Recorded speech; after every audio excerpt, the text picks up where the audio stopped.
Dapat na si Yahweh, ating Panginoon, ay pasalamatan. Ang kanyang ginawa sa lahat ng bansay dapat ipaalam. Siya ay purihin, handugan ng awit, ating papurihan. Ang kahanga-hangang mga gawa niya'y dapat na isaysay. Tayo ay magalak, yamang lahat tayo ay tunay na kanya. Ang kanyang pangalan, ang pangalang banal, napakadakila. Lahat ng may nais maglingkod kay Yahweh dapat na magsaya.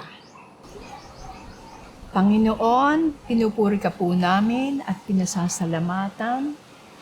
Itinataas po namin ang iyong pangalan sapagkat ikaw lang ang tanging Diyos na dapat namin sambahin. Ngayon, Panginoon, lumalapit kami sa iyo at nagpapalinis dahil kami ay makasalanan.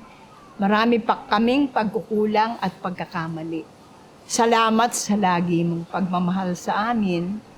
Lagi mo kaming pinapatawad. At salamat ng marami sa iyong walang hanggang pagmamahal. Dinudulog namin, Panginoon, sa iyo ang aming gawain, ang pulong panalangin. Nawa po ay samahan mo kami ng iyong banal na Espiritu upang lahat ng sasabihin ng aming tagapangaral ay maunawaan namin at maisabuhay namin. Samahan mo po kami at buksan ang aming mga puso't isipan upang maging punong-puno kami ng iyong mga biyaya. Ito po ay pasasalamat at dalangin namin sa pangalan ni Jesus. Amen.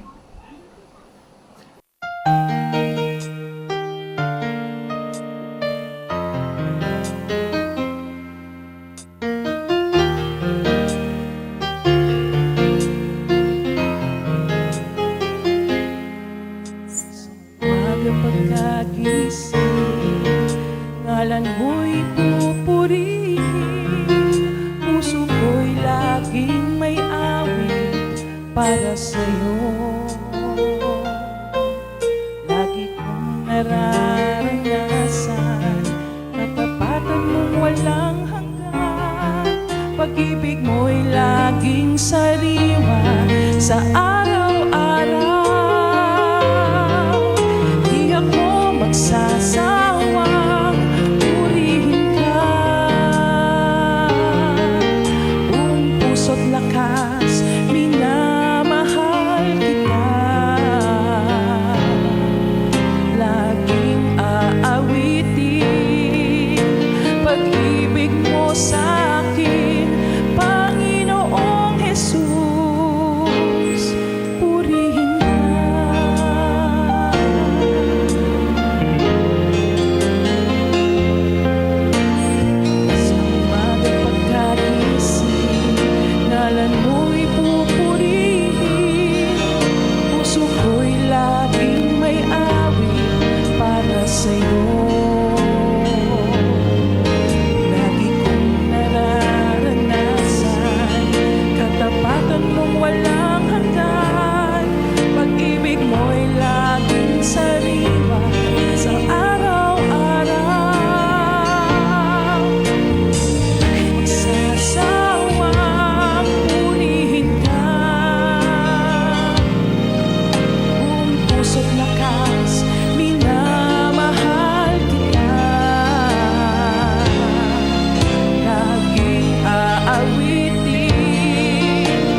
Tunay na hindi tayo nawawalan ng dahilan para purihin ang ating Panginoon. Sa bawat tagumpay na ating naranasan, maging sa mga pagsubok, we always have this hope because of Jesus. Kaya hindi talaga tayo magra-run out of reason to give praise, to worship, to glorify our Lord.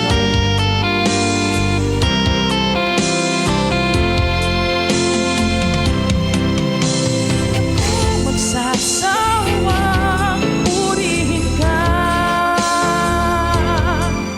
buong puso't lakas, minamahal kita. Laging aawitin pag-ibig mo sa'kin, Panginoong Jesus. Purihin ka, laging aawitin pag-ibig mo sa'kin, Panginoong Jesus. Purihin ka, Panginoong Jesus. Purihin ka. Last time, church. Panginoong Jesus. Purihin ka.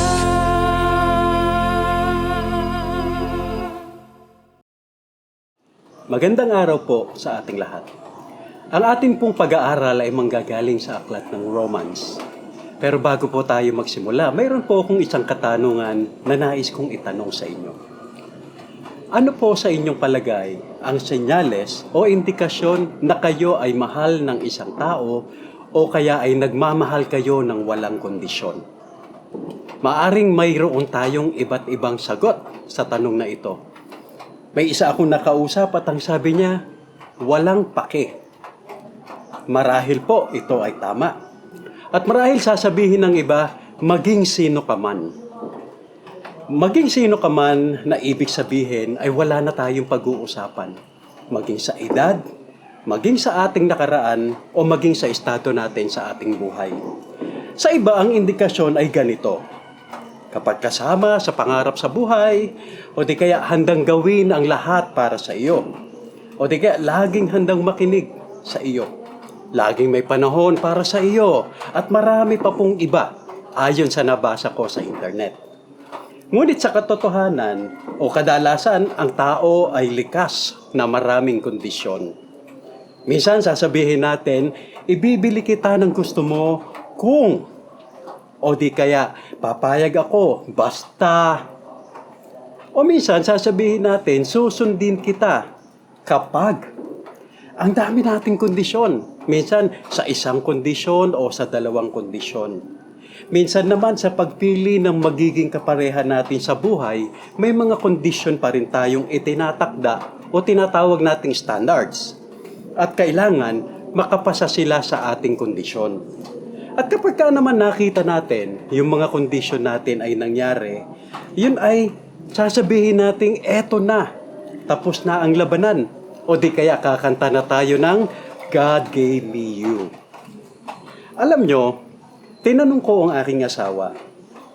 Sabi ko, ang isang realidad ba sa tao, kapag ka nagmahal ng walang kondisyon, ay papaano sa iyong paningin? Okay lang ba ito sa iyo? Ang sagot niya sa akin ay ganito. Ang pagbibigay ng kondisyon ay isang bagay na makasariling opinyon. Dahil ang nais mo lamang ay ang makakabuti para sa iyong sarili, hindi para sa ibang tao. Sa oras na ito, tayo naman ay mag-uusap tungkol sa pag-ibig naman ng Diyos na walang kondisyon. At sa aklat ng mga Roma, babasahin po natin ang ating teksto mula sa Kabanata 5, talatang 6 hanggang 8. At ganito po ang sinasabi. Sapagkat noong tayo'y mahihina pa, namatay si Kristo sa takdang panahon para sa mga makasalanan.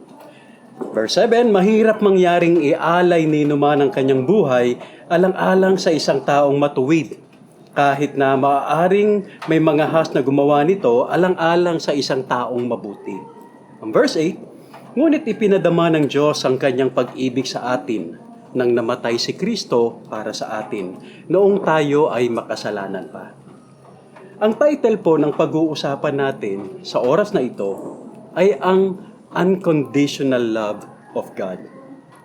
Bago tayo makarating sa ating susing talata na ito na ating binasa, lalo na po sa verse 8, ipinakita muna ni Paul ang kalalagayan ng tao. Sa Romans chapter 1 to 3, ang tao ay makasalanan at kung papaano tayo nagkasala. Sa chapter 4 naman ng Romans, ang sinasabi niya na ang pagpapawalang sala ay sa pamamagitan ng pananampalataya at hindi sa pamamagitan ng pagsunod sa kautusan. At sa Romans 5:8, it reveals not only God's love, but also how He loved us and when He chose to love us. And this verse answers a powerful question. When and how did God decide to love us? At yan po ang pagbubulayan natin sa oras na ito. Manalangin po muna tayo. Aming Panginoon na makapangyarihan sa lahat, una, kami ay nagpapasalamat sa iyong dakilang pag-ibig na iniibig mo sa amin. Salamat, Panginoon, sa walang kondisyon na pagmamahal mo po sa amin.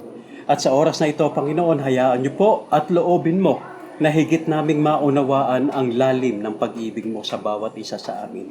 Gabayan mo kami sa pangunguna ng iyong banal na Espiritu. Sa pangalan po na aming Panginoong Yesus. Amen.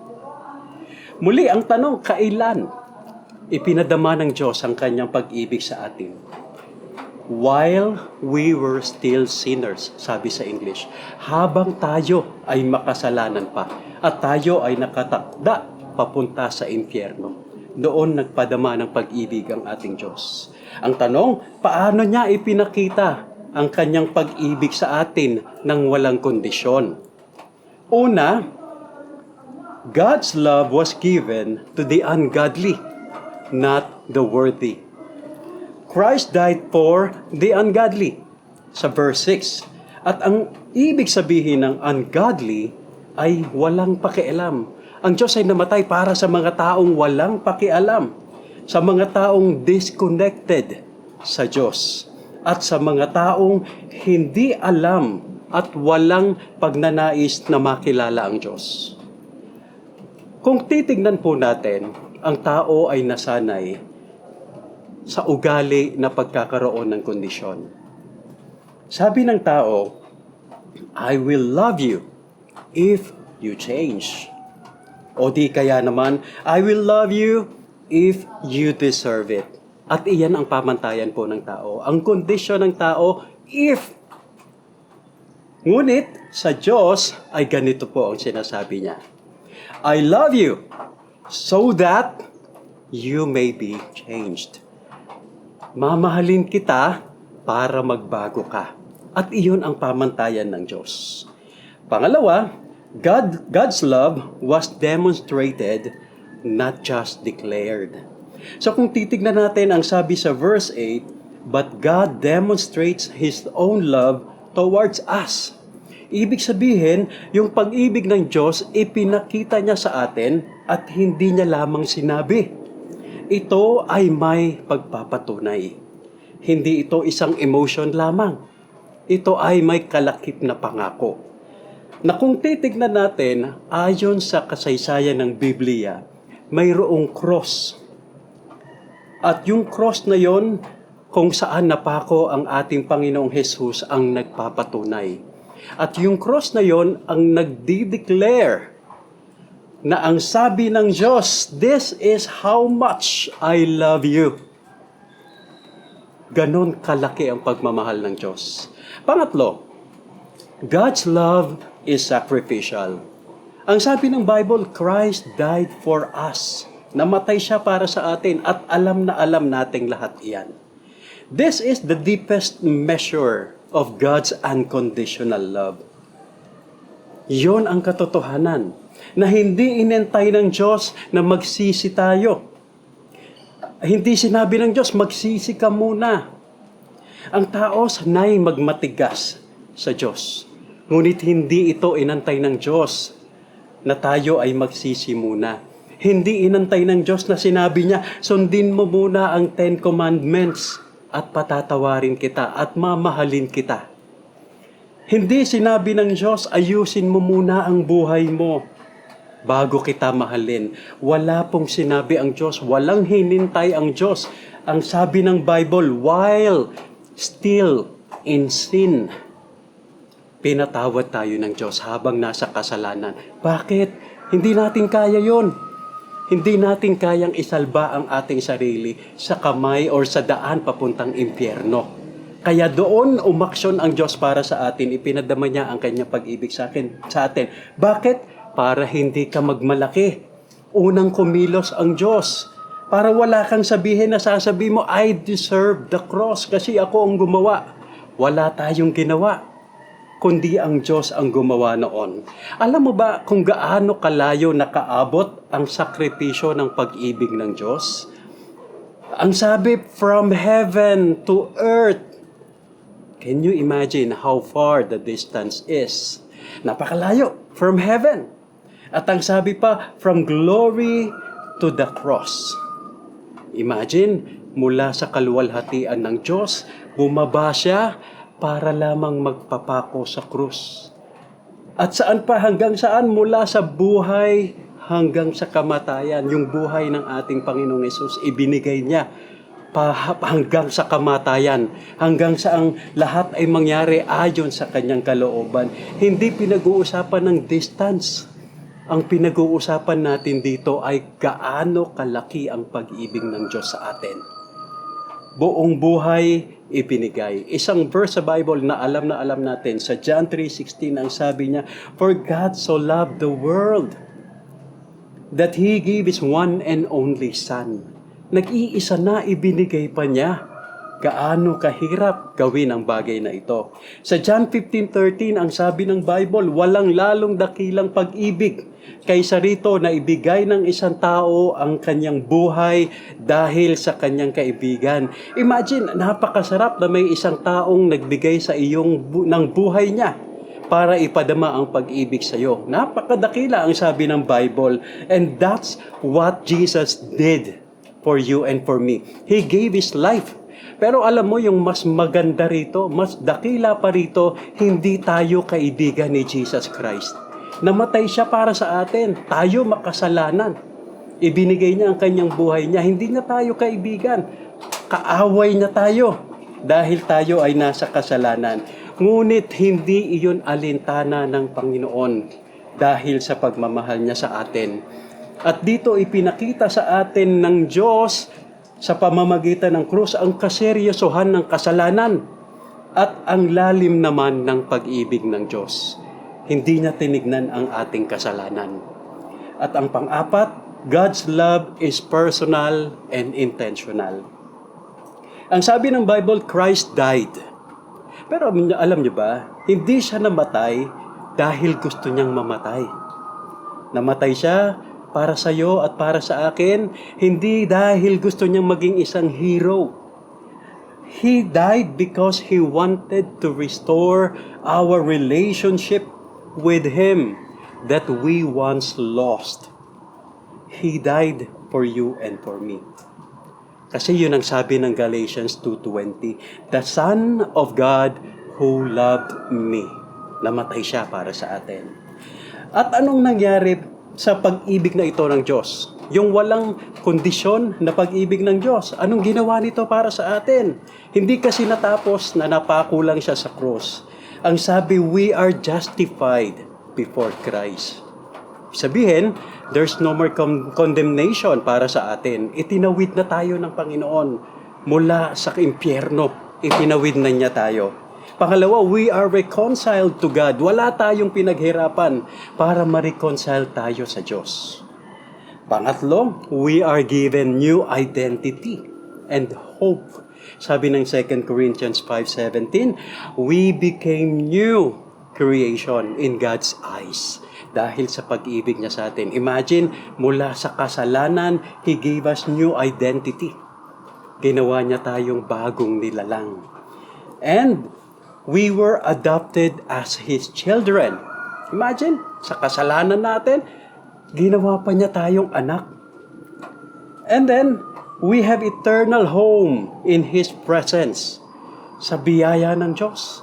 Yung langit na iniwan niya, bumaba siya rito, and then ini-offer pa niya sa atin, I want you to be there. I will give you a place to stay with me. Napakabuti ng Diyos. At ang sabi ng Panginoon, I promise to share my glory with you. We can be together. Hindi ba? Napakabuti ng Diyos sa bawat isa sa atin. At alam natin, all these rewards are not earned by our deeds. Wala tayong ginawa para makamtan natin ang mga bagay na ito. They are freely given because of Christ's sacrifice, because of His unconditional love. There's nothing else you and I can do. Everything has been done and everything has been finished. Our sin has been paid off for us. And that is because of God's unconditional love. Because love is all in God's heart. At wala tayong magagawa doon. Hindi natin pwedeng questionin ng Diyos, bakit mo ito ginawa sa akin? Ayoko nito. Ngunit ang Diyos ay freely nag-o-offer ng kanyang pagmamahal at patuloy na nagmamahal sa bawat isa sa atin. Kaya sa mga oras na ito, nawa ay naunawaan po natin na ang dakilang pag-ibig ng Diyos ay walang kondisyon. Hindi katulad ng tao.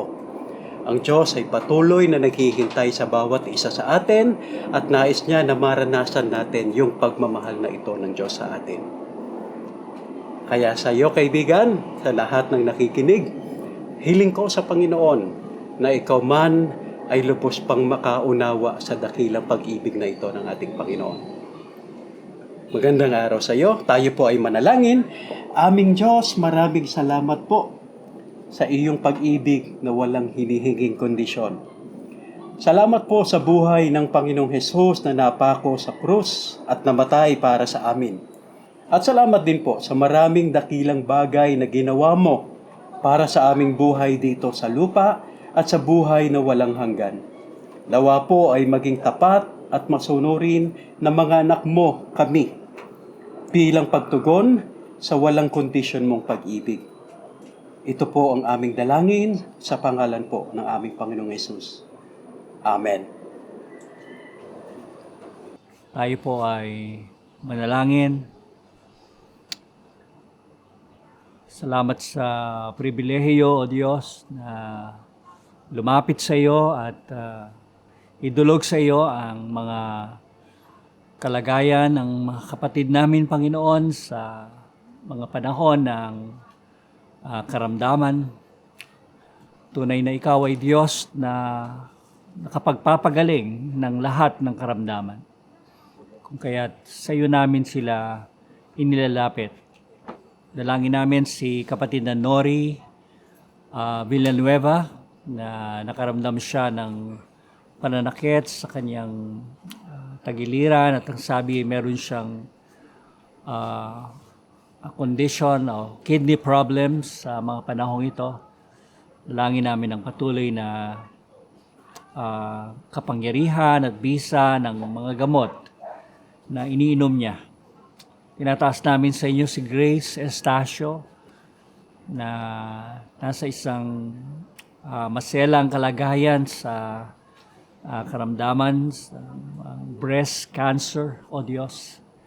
Dalangin namin, Panginoon, na patuloy na maghimala kayo at maghayag kayo ng inyong kadakilaan sa kanyang buhay sa mga panahong ito na siya ay ginagamot sa ospital. Dalangin din namin ang kanyang buong pamilya, katatagin po ninyo sila sa araw-araw, Panginoon. Inaharap nila ang kalagayang ito. Salamat sa matagumpay na paglalagay ng pacemaker kay Henry Tenedero. Nawa patuloy na ito ay maging smooth ang function sa kanyang ng kanyang puso at makatulong ito ng malaki para mapaglabanan ang anumang panghihina ng kanyang katawan. Malayo sa anumang karamdaman, O Diyos. Dalangin namin si Seki Forneste, dadaan sa isang mga blood test para sa kanyang blood infection. Nawa po ay palakasin po ninyo ang batang ito sa patuloy na pinagdadaan ng treatment na may kinalaman sa kanyang blood, O Diyos. Dalangin din namin si Ate Julie sa patuloy ding kalakasan, inihanda ang kanyang sarili sa darating na gallbladder operation para sa kanya. Bigyan niyo po siya ng matibay na pagtitiwalang nasa inyo mga kamay ang kanyang buhay. Salamat na si Ate Raquel Lucena ngayon ay nasa tahanan matapos ng mahabang panahon din ng gamutan sa Rizal Medical Center doon sa condition ng kanyang paa na kinulang ng supply, ng blood supply, O Diyos, kung kaya't ito'y humina at nagkaroon ng discoloring, O Diyos. Nawa ay sa gamutan na sinasagawa ngayon, ma-address ang mga pinagmumulan ng ganitong condition sa kanyang katawan. At sa patuloy pa rin niyang pagdaan sa dialysis, dala ng kanyang problema rin sa kidney. Dalangin namin ang kagalingan din ng kanyang asthma, O Diyos. Patuloy na kalakasan ni kapatid na Ernie Longson, mahabang panahon na siya ay merong ganitong problema din sa dugo, Panginoon. Humahanap ng paraan, ng solusyon, ipagkaloob po ninyong masumpungan ito sa panahong itinakda ninyo at magbigay ng kagalingan sa kanya ang mga pamamaraan ng treatment sa kanyang dugo, Panginoon. Dalangin namin si Mother Linda na sumasailalim din ng mga therapy sa kanyang back pain sa mga panahong ito. Nawa ay maging responsive ang kanyang kabuang physical condition upang makatulong, Panginoon, sa kanyang pagkilos at paglakas katulad ng kanyang hinihiling. Panginoon, si Caleb Joshua, dalangin namin ang kagalingan ng kanyang pigsa. Tuluyan ng maglaho ang anumang virus na naghatid nito. Nawa ay maging mabisa ang mga gamot na iniinom niya para dito. Panginoon, dalangin din namin si Fiscal Glo de Guzman na pagkalooban mo siya ng doktor na magpapatuloy ng mga program for treatment sa kanyang karamdaman. Ikaw po ang makapag-lead, O Diyos, sa tamang doktor na makukuha nila, mapipili nila, O Diyos. Nawa ang patuloy din kagalingan ni Fiscal ay maramdaman niya, maranasan niya, katulad ng kanyang patutuo na very positive ang kanyang outlook. At ito ay dahil sa pananampalataya. Dalangin din namin si Jerome na makagawa ng mga tamang desisyon sa mga job offers niya. In your time, Lord, you will make things happen. Pangyayarihin mo ang pinakamabuti para sa kanya at sa kanyang buong sambahayan. Panginoon, patuloy naming dalangin ang mga ministries na ginagawa dito sa Iglesia ng Taytay United Methodist Church. Kasangkapan ninyo ang mga pag-share ng inyong salita, ang pagtuturo, ang mga batang tinitipon para turuan, mag-aral, ang ministeryo ng choir, ng music ministry, O Diyos, at ng patuloy na support ng aming tech team para maihatid namin ang worship by online at maging ang live worship o Diyos every Sunday. Salamat po. Palain niyo ang mga nagtatalaga ng kanilang panahon, lakas, talino upang manguna sa mga gawain dito sa Taytay. Salamat po o Diyos. Dalangin namin yung mga kababayan din namin na nakaranas ng mga pag-ulan sa kanilang lugar at nagdulot ito ng pagbaha sa Iligan, o Diyos, sa Lanao del Norte. Nawa ay mabigyan sila ng mga pangangailangan sa mga panahon na dumaan ang kalamidad na ito, nasira ang mga tahanan nila, dala ng malakas na buhos ng ulan sa kanilang lugar. Salamat sa mga pamahalaan, ahensya ng pamahalaan, mga foundations at iba pang mga faith-based organizations na tumutulong sa mga kababayan namin. Sa iyo, O Diyos, ang aming patuloy na pag-asa na ibabangon mo ang aming bayan sa likod at maging sa gitna ng mga hamong hinaharap sa mabuting pamamahala, may katapatan, may integridad sa lahat ng panahon, O Diyos, upang ang aming bansa ay makaranas nga ng iyong pagpapalang totoo at mananatili. Sa iyo ang lahat ng papuri at pagsamba, Panginoon, ng aming buhay. Sa pangalan mo, aming Panginoong Jesus. Amen. Pagpalain ka nawa at subaybayan ni Yahweh. Ingatan ka nawa at kahabagan ni Yahweh. Lingapin ka nawa at bigyan ng kapayapaan ni Yahweh. Sa pangalan ng Ama, ng Anak, at ng Banal na Espiritu. Amen.